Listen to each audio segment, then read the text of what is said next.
Hello dear student, मैं नीरज वसीरा, मेरा YouTube channel खिलाड़ी कॉमर्स में आप सभी का वेलकम एक बार फिर से। और आज जो क्लास होने वाली है अकाउंटेंसी के 12th क्लास के स्टूडेंट्स के लिए, उसमें अपना जो चैप्टर है रिटायरमेंट एंड डेथ, उसको अपन कंटिन्यू करने वाले हैं। प्रीवियस जो मेरा वीडियो आपने देखा होगा बेटा, उसमें मैंने आपको बताया था कि किस तरीके से ट्रीटमेंट ऑफ गुडविल रहेगा आपका, कि अगर एग्जिस्टिंग गुडविल है पहले से तो उसको आप क्लोज करेंगे, और पार्टनर जब आपके फर्म से रिटायरमेंट ले रहा है तो उसको वो जो रिमेनिंग पार्टनर है जो गेन कर रहे हैं वो उस गुडविल को अमाउंट पे करेंगे। यहाँ तक बात अपनी कंप्लीट हो चुकी थी, टॉपिक आपको क्लियर हो चुका था। आज जो अपना नेक्स्ट टॉपिक है वो फिर से है revaluation of assets and reassessment of liabilities, जो आपने एडमिशन के टाइम पर भी पढ़ा था, जो मैंने आपको एंट्रीज बताई थी, वही सब कुछ एंट्रीज एक बार फिर से अपन रिपीटिव बेसिस पे देखने वाले हैं यहाँ पर। तो एक क्वेश्चन मैं आज आपके लिए लूंगा, तो थोड़ी अच्छी एंट्रीज हैं, उससे आपको काफ़ी वापस क्लियर हो जाएगा, रिवाइज हो जाएगा कि reassessment of liabilities and revolution of assets क्या है। ठीक है बेटा, तो एक एग्जांपल है balance sheet of A, B and C sharing profits in the ratio 5:3:2। तीन पार्टनर है बेटा आपके, A B and C, ratio है उनका 5:3:2। ठीक है, देन उसके बाद क्या होता है, फॉलोइंग एडजस्टमेंट आर एग्रीड।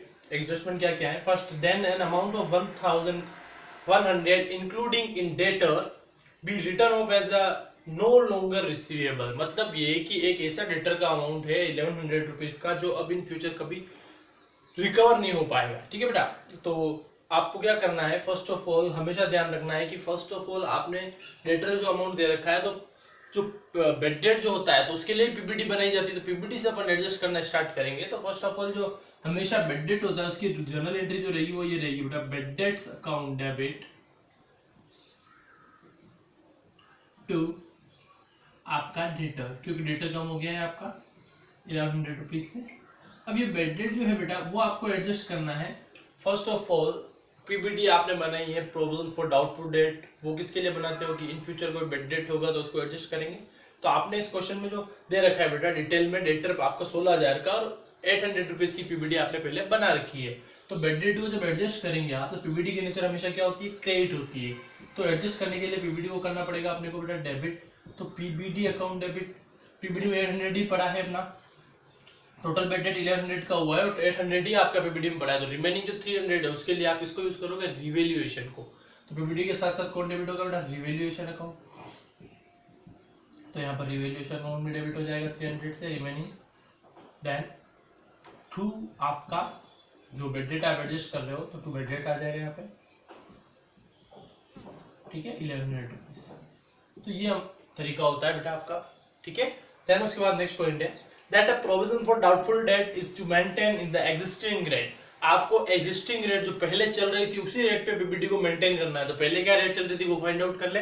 तो रेट ऑफ पीपीटी निकालने का जो तरीका होता है बेटा, वो तरीका बहुत सीधा सा है कि आप क्या करेंगे, उस पीपीटी अमाउंट को लेने पुराने पीपीटी अमाउंट के डेटर से डिवाइड करके 100 से अगर आप मल्टीप्लाई करेंगे तो पीपीटी का परसेंटेज निकल जाएगा, रेट ऑफ पीपीटी निकल जाएगी। तो 800 रुपीज की पीपीटी बनाई थी आपने टोटल, जब डेटर था उस टाइम पीरियड में 16,000 डिटेल में दे रखा है बेटा, इंटू 100। तो इसको जब सोल्व करेंगे तो 5% जो है वो आपकी पीपीटी रेट आ गई। मतलब अब नई पीपीटी भी आपको कितनी रखनी है, 5% ही रखनी है। अब बात ये होती है बेटा कि टोटल आपका डेटर है 16,000 रुपए का, और 16,000 के डेटर में से 1100 का डेटर आप यहाँ पे क्या कर चुके हो, बेड डेट मान चुके हो, मतलब डूब चुका है, अब वो आएगा नहीं। तो 1100 के डेटर पीपीटी बनाने से क्या फायदा बेटा, तो रिमेनिंग जो डेटर बचा वो बचा 14,900। उस 14,900 का आप क्या निकालेंगे बेटा, 5% निकालेंगे।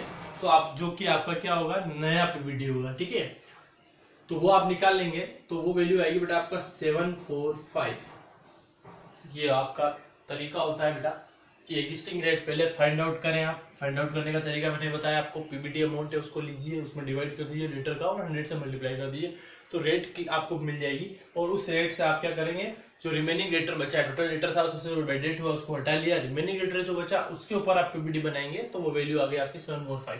अब आपको पता है बेटा पीपीटी की नेचर ऑलवेज क्या होती है, क्रेडिट होती है। तो क्रेडिट इतनी और बढ़ रही है तो और क्रेडिट करना पड़ेगा। तो एंट्री क्या बनेगी आपकी, revaluation account debit to PBT. नई पीबीटी आप कितनी बना रहे हो, 745, तो आपको वैल्यू यहाँ पे लेनी पड़ेगी 745। तो ये तरीका होता है बेटा आपका। आपको ध्यान रखना है कि जब भी क्वेश्चन इस तरीके से अगर आता है कि आपको पुराना कोई बेड डेट दे रखा है, वो बेड डेट हटाने के बाद नई पीपीटी जो आपको एग्जिस्टिंग रेट पे रखने को बोलता है, तो एग्जिस्टिंग रेट निकालने का तरीका ये रहेगा बेटा, जो आपको बैलेंस शीट में डेटा दे रखा है और पीबीडी दे रखी है, उस पीबीडी को रखना है ऊपर की तरफ और डिवाइड में उस लेटर को लेना है, इंटू 100 करेंगे तो आपको रेट मिल जाएगी, उस रेट से आप नई पीबीडी मेंटेन कर सकते हो। ठीक है बेटा, तो ये बात सब चीजें क्लियर है। आगे बढ़े अपन नेक्स्ट पॉइंट पे आ जाए।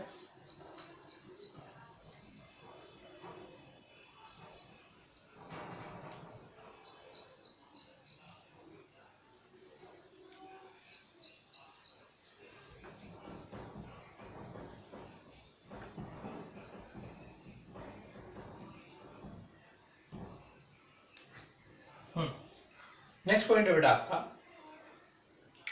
The land and building be written up by 11,000। The land and building be written up by 11,000। Land and building जो है आपकी बेटा वो आपको क्या करना है, 11,000 से उसको क्या करना है, रिटर्न ऑफ करना है। रिटर्न अप करने का मतलब बढ़ाना है यहाँ पर, ठीक है। तो लैंड एंड रिटर्न अप मतलब यहाँ पर अप करने का मतलब क्या, बढ़ाना। तो 11,000 से जब आप लैंड एंड बिल्डिंग को बढ़ाना चाह रहे हैं तो लैंड एंड बिल्डिंग आपके लिए है असेट्स। असेट्स का नेचर आपको पता है बेटा डेबिट होता है, और बढ़ाएंगे तो और डेबिट करना पड़ेगा। तो land and building account debit to revaluation 11,000 rupees. ये ले लीजिए, ये एंट्री होगी रिवैल्यूएशन की। एंड नेक्स्ट पॉइंट है बेटा the plant and machinery be reduce to ₹34,000। Reduce to आया, इसका मतलब ये कि आपको नई वैल्यू दी थी 34, तो पुरानी कितनी थी ये चेक करने के लिए बैलेंस शीट पे जाना पड़ेगा। तो बैलेंस शीट पे आपको ओल्ड वैल्यू दे रखी है बेटा 35 और अब न्यू वैल्यू है 34। इट मींस 1,000 रुपीज से प्लांट एंड मशीनरी क्या हो रहा है, रिड्यूस हो रहा है, कम हो रहा है। तो plant and machine is assets nature debit, कम हो रहा है तो करना पड़ेगा क्रेडिट। तो एंट्री क्या बनेगी बेटा, revaluation account debit to plant and machinery. Amount आपका है, टोटल जो अमाउंट है आपका 1,000 रुपीज से रिड्यूस हो रहा है तो 1,000 रुपीज ही लेना है यहाँ पर, ये तरीका हो सकता है। देन नेक्स्ट पॉइंट है बेटा यहाँ पर an amount of 700 including sundry creditor be written back also as no longer payable. ऐसा एक क्रेडिटर है जिसका 700 रुपए का क्रेडिटर अब आपको इन फ्यूचर कभी पे करना ही नहीं है। पे नहीं करना है इसका मतलब क्या हुआ, क्रेडिटर कम हो रहा है, creditor is a liability nature, credit कम हो रहा है तो करना पड़ेगा डेबिट। तो एंट्री क्या होगी बेटा, क्रेडिटर अकाउंट डेबिट टू आपका रिवैल्यूएशन। कितने से कम हो रहा है, 700 से, तो 700 से आप एंट्री कर सकते हो बेटा। देन नेक्स्ट पॉइंट है that a provision of 600 made for an outstanding repair bill. एक आउटस्टैंडिंग रिपेयर बिल है 600 रुपीज का, उसको आपको बुक्स में लाना है, प्रोविजन है उसका। तो अल्टीमेटली लायबिलिटी इंक्रीज हो रही है। लायबिलिटीज का नेचर आपको पता है बेटा क्रेडिट होता है, और इंक्रीज हो रहा है तो और क्रेडिट करना पड़ेगा। तो एंट्री क्या रहेगी बेटा आपकी, revaluation account debit to provision for bill. कितने का है, तो भैया वैल्यू है उसकी 600। तो ये तरीका होता है आपका एंट्रीज करने का कि जब कोई लाइबिलिटीज की नेचर अगर क्रेडिट है और इंक्रीज हो रही है तो आप और क्रेडिट कर लें, असेट्स की नेचर डेबिट है और इंक्रीज हो रही है तो और डेबिट कर लें, कम हो रही है तो क्रेडिट कर लें, इस तरीके से। तो ये वो फंडामेंटल है जो आपको एडमिशन के टाइम पे बेटा मैंने सिखाया था कि एडमिशन के टाइम पे भी आपको इसी तरीके से वैल्यूएशन और रीअसेसमेंट करना था। वो का वो सेम टॉपिक आपको यहाँ अप्लाई करना है। एक अच्छा क्वेश्चन था तो मैंने आपके लिए इसको सोल्व कर दिया, ठीक है बेटा, बोर्ड पर। तो उससे क्या होगा कि आपको एक बार रिवाइज हो जाएगा, एंट्रीज क्लियर हो जाएंगी कि आपने क्या एंट्री करनी है। क्योंकि यहाँ पर वो चीज मैंने आपको जो दोनों को सिमिलरिटीज बताई थी, मैंने क्या बताया था, रिवॉल्यूशन दोनों में क्या है, कॉमन है। जैसा आपने वहां पर बनाया था सेम वैसा का वैसा यहाँ पर बनाना है। देन उसकी नेक्स्ट स्टेप पीसी है, उसमें क्या चेंजेस होंगे वो मैं आपको नेक्स्ट वीडियो आएगी उसमें एक क्वेश्चन लेके बताऊंगा कि पार्टनर्स कैपिटल में किस तरीके से आपको चेंजेस करना है। आज की क्लास में आपको सिर्फ यही एंट्रीज वापस फिर से क्या करनी है, रिपीट करनी है और सीखनी है। कोई डाउट अगर रहता है, कोई क्वेरी रहती है तो कॉल और मैसेजेस आप कर सकते हैं। तब तक के लिए इस पे वैसे से आप क्वेश्चन कंप्लीट करें और नेक्स्ट वीडियो को आप वेट करें। बाय।